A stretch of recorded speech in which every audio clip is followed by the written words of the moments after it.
ప్రభాకర్ గారిని కూడా వేదిక మీదకి రావాలని కోరుతున్నా. స్పెషల్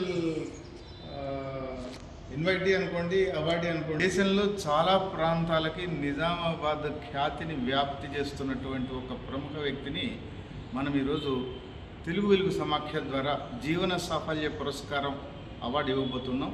వారు మరెవరో కాదు, శ్రీహరి గారిని వేదిక మీదకి రావాల్సిందిగా ఆహ్వానిస్తున్నాం.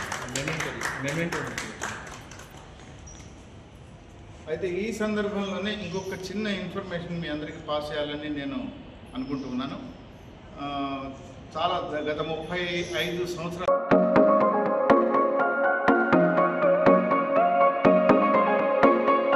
శ్రీహరి గారిని నేను ఒక్కడిని సత్కరించడం కాదు, యాదేష్ గారు చాలా ప్రియమైనటువంటి మిత్రుడు. ఇక్కడ పట్టుకోండి, యాదేష్ గణపతి గారిని పట్టుకోండి.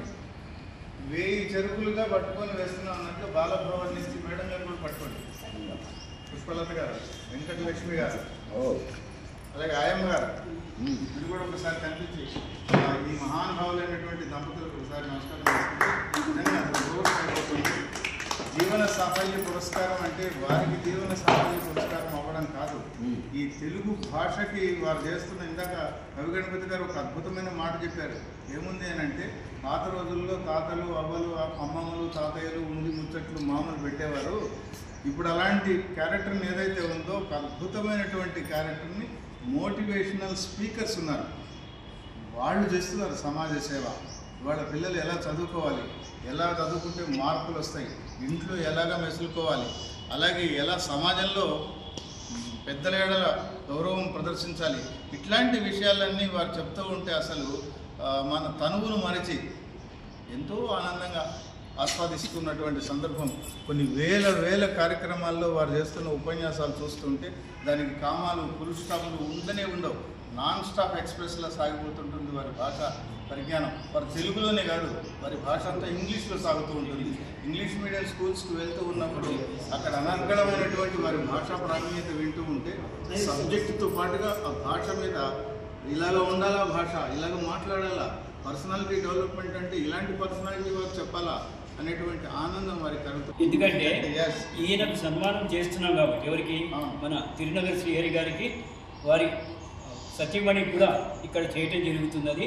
కాబట్టి ఈ మొత్తం కూడా క్రెడిట్ నాకే ఎందుకు వస్తుందంటే, తెలుగు వెలుగు సమాఖ్యకి ఎందుకు వస్తుందంటే, ఈయన 1000 లక్షల మంది విద్యార్థులను మోటివేషన్ చేస్తున్నారు, కౌన్సిలింగ్ చేస్తున్నారు, రకరకాలైనటువంటి పద్ధతుల్లో కార్యక్రమాలు చేసి విద్యార్థులను, అంటే భావి భారత పౌరులని అద్భుతమైన రీతిలో తయారు చేస్తారు.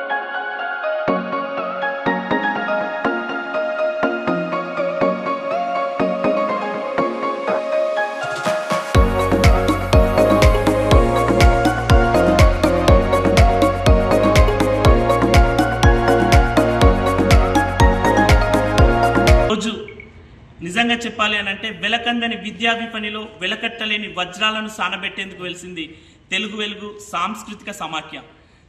ఈ సాంస్కృతిక సమాఖ్యకి ఆద్యులు అయినటువంటి చంద్రశేఖర్ సార్ గారికి నేను శిరస్సు వంచి నమస్కరిస్తున్నాను.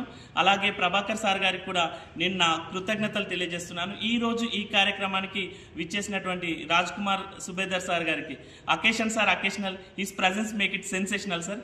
అంతేకాకుండా ఈరోజు వచ్చినటువంటి కవి గణపతి గారికి, ముఖ్యంగా మా గురువర్యులు రంగనాథాచార్యులు గారు, ఈరోజు మా ఈ కార్యక్రమానికి నన్ను నామినేట్ చేసినటువంటి మా రంగనాథాచార్యులు గారికి, మరియు బాలభవన్ ప్రభాకర్ సార్ గారికి, మా యాదేష్ గారికి, ప్రతి ఒక్కరికి నేను పేరు పేరున శిరస్సు వంచి నమస్కరిస్తున్నాను సార్. నేను ఈరోజు తెలుగు వెలుగు సమాఖ్య నిర్వహిస్తున్నటువంటి 46 సంవత్సరాలుగా నిర్విరామ కృషి, నేల నలుమూలలా తిరుగుతూ ఇలాంటి కార్యక్రమాలు నిర్వహిస్తూ ఎందరికో ప్రేరణ కల్పిస్తున్నటువంటి సార్ గారు, ఎవరైతే చంద్రశేఖర్ సార్ గారు ఉన్నారో, గురువులకే గురువు. ఆయనకి నేను నిజంగా ఈ రోజు నుంచి ఇప్పుడు నేను ప్రామిస్ చేస్తున్నాను, ఖచ్చితంగా నేను ఒక సేవకునిగా నేను ఖచ్చితంగా ఉంటాను. ఎక్కడ ఏ కార్యక్రమం జరిగినా గురువుగారు నన్ను ఆహ్వానించండి, నేను ఖచ్చితంగా వస్తాను. మీలో వెన్నుదన్నుగా నేను నిలిచేందుకోసం ప్రయత్నం చేస్తాను. ఎందుకంటే 46 సంవత్సరాలు ఒక పరిశ్రమ నిర్వర్తించడం అనంటే మామూలు విషయం కాదు. ఈరోజు ఒక చిన్న సంస్థ నిలబడాలి అనంటే 1 సంవత్సరం తర్వాత నిలబడలేకపోతుంది. కానీ 45 సంవత్సరాలుగా నిర్విరామంగా, అంటే బమ్మెర పోతన గారు ఒకసారి చెప్తూ ఉంటారు, బాల రసాల తాళ నవపల్లవ కోమల కావ్య కన్యకను అయోగ్యులకు అంకితమిచ్చే కంటే సత్కవులు హాలికులైననేమి. అలా ఈరోజు గురుగారు ఎక్కడ తను ఒక అడ్వైజర్గా పనిచేసినా తను ఎంతో సంపాదించగలుగుతారు. కానీ నిస్వార్థంగా నిరాపేక్షతో ఎందరికో సన్మానాన్ని నిర్వహిస్తున్నటువంటి గురువు గారికి నిజంగా కూడా కృతజ్ఞతాభివందనాలు. చాలా తక్కువ, ఈ పదం అనేటటువంటి చాలా తక్కువ. నేను ఖచ్చితంగా నా యొక్క అంటే ఏదైతే ఎమోషన్స్ అంటే చెప్పడం అనేటటువంటిది కాదు, చేతల లోపల కార్యాచరణ లోపల చూపించేందుకోసం నేను సిద్ధంగా ఉన్నానని చెప్పేసి ఈ సభాముఖంగా తెలియజేస్తున్నాను.